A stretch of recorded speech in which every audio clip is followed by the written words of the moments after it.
कैसे हैं। आज एक नई वीडियो के साथ आपके सामने हाजिर हो रहा हूं आपके चैनल आई30 सर्विसेज पर, जहां पर आपको हर तरीके की छोटी बड़ी अपडेट्स कॉलेज से रिलेटेड मिलती रहती है। ले अपनी बात शुरू करने से पहले दोस्तों आपसे यही कहना है कि स्कॉलरशिप अगर आपको फिल करवाना चाहते हैं या स्कॉलरशिप में रिन्यूअल या फ्रेश करवाना है तो आप जो है दिए गए नंबर पे कांटेक्ट कर सकते हैं। और स्कॉलरशिप में किसी भी तरीके की परेशानी के लिए भी आप यहाँ से जो है कांटेक्ट करके कर सकते हैं। तो आपको एक बेनिफिट ये मिल जाएगा, जब स्कॉलरशिप भर के आपकी स्कॉलरशिप लॉक हो जाएगी तभी आप पेमेंट कर सकते हैं। तो चलते हैं वीडियो की तरफ और आपको पूरी बात मैं आपको बताता हूँ। यहाँ पे कुछ चीज़ों को लेकर ना है, ऐसे भरना है, एनपीसीआई प्रिंट आउट की समस्या सब कुछ बताऊंगा, बस वीडियो में शो तक बने रहे। सबसे पहली चीज़ कि वी आर सॉरी का मैसेज क्यों आ रहा है, तो दोस्तों मैं वी आर सॉरी के बारे में आपको बता दूं कि यहाँ पर वेबसाइट जो है वो प्रॉपर वर्क नहीं करती है। आपको अगर फॉर्म भरना हो या फॉर्म आप फिल करना चाहते हैं तो ऐसे स्कॉलरशिप में आप वेबसाइट खोलेंगे। अब यहाँ से आपको स्कॉलरशिप जो है यहाँ पे फ्रेश है, रिन्यूअल है, कौन सी है, तो उसको आपको यहाँ पर ओपन करना पड़ेगा। अभी देख सकते हैं कि बहुत तेज़ी से स्कॉलरशिप, अभी सुबह का टाइम है, काफ़ी लोग कम लोग भरते हैं, तो फटाफट स्कॉलरशिप जो है कंप्लीट की जा सकती है। रिन्यूअल में बहुत ज़्यादा स्टेप्स नहीं है, रिन्यूअल में बस ज़्यादा कम है, लेकिन फ्रेश के अंदर पूरे नए सिरे से कंप्लीट करना है, तो आप रजिस्ट्रेशन करने के साथ ही वो सारी चीज़ें कर सकते हैं। बाय द वे, अगर आपको पासवर्ड नहीं पता है तो पासवर्ड फॉरगेट करके भी उठाया जा सकता है। आप फॉरगेट करके बस ये चीज़ कहते हैं कि फॉरगेट पासवर्ड आपको किसका लेना है, फ्रेश का लेना है कि रिन्यूअल का लेना है। अगर फ्रेश का लेना है तो फ्रेश पे टिक करिएगा और यहाँ पे तब मोबाइल नंबर मांगेगा, और रिन्यूअल का लेंगे तो आपसे डेट ऑफ बर्थ की डिमांड ये करेगा। तो ये बस थोड़ा सा है भी, क्योंकि देख सकते हैं कि ऊपर प्रोसेस चल रहा है, यहाँ पे घूम रहा है, तो जिसकी वजह से हो रहा है, वरना ये होगा। तो ये तो पासवर्ड रिकवर का है। तो यहाँ पर ये फॉर्म को डन करना और डन करने के साथ ही हो जाएगा, तो वो घबराने की जरूरत नहीं है। वो वेबसाइट का इशू रहता है, आप थोड़ा सा नेटवर्क थोड़ा अच्छा है और या सुबह के टाइम करिएगा, क्योंकि वेबसाइट पे अगर रश होगा तो बहुत ज़्यादा वो लगेगा। दूसरा बैंक की डिटेल को लेकर भी मैं आपको बताता चलूँ कि बैंक की डिटेल किसकी मांगेगा। जब आप अपनी स्कॉलरशिप फिल करते हो तो स्कॉलरशिप फिल करने के साथ ही यहाँ पे सिर्फ एनपीसीआई मांगता है, ठीक है, और नया संशोधन, यानी ये रिन्यूअल हो या फ्रेश हो, दोनों में एनपीसीआई कंप्लीट करना है। एनपीसीआई के बिना आपका फॉर्म डन नहीं होगा। तो एनपीसीआई जो होता है ये बैंक से रिलेटेड होता है। आप अब एनपीसीआई का क्या है तो वो मैं आपको बता दूं, जब आप अपने आधार की ऑफिशियल वेबसाइट पर आप आ जाइए, मैं वो भी आपको दिखा दूँ।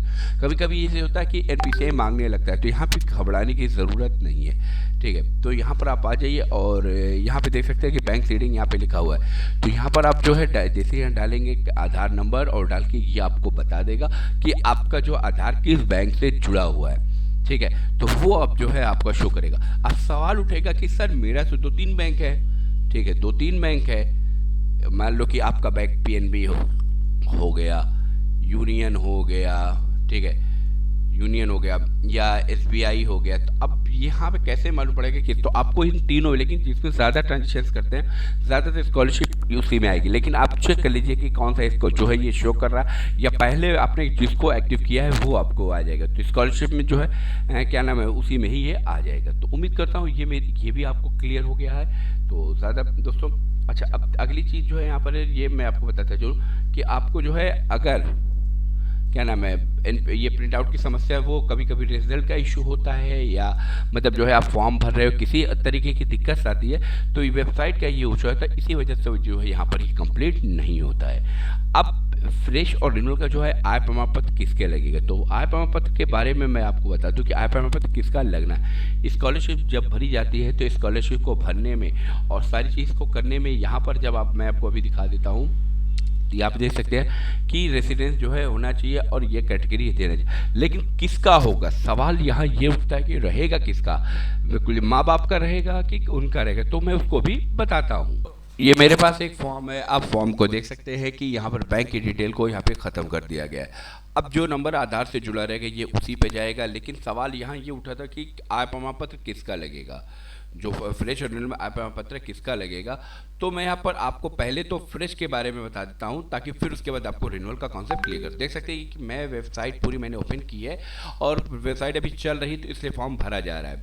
अब यहाँ पर जो है किसका लगेगा तो उसको भी मैं बता देता हूँ, ताकि आपको सारी चीज़ें क्लियर होते हुए चली जाए, आप सारी बात जो है इसको समझ सके। तो मैं थोड़ा बड़ा कर लूँ ताकि आपको मैं दिखा सकूँ। तो यहाँ पे आप आ जाइए, टिक करना आवेदक के माता पिता अभिभावक का प्रमाण पत्र की छायाप्रति। अगर आप फ्रेश में है तो उसका जो है ये लगेगा, ठीक है।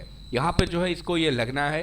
तो यहाँ पर मैं आपको बताता चलूँ कि अगर आपको क्या नाम है, अगर आप स्कॉलरशिप भर रहे हैं तो स्कॉलरशिप में अगर आप फ्रेश हैं तो फ्रेश में से पेरेंट्स की, ठीक है, माँ, मदर या फादर, दोनों में से किसी एक चीज़ की एक स्कॉलरशिप का जो है वो आय पर इनकम सर्टिफिकेट लगनी है।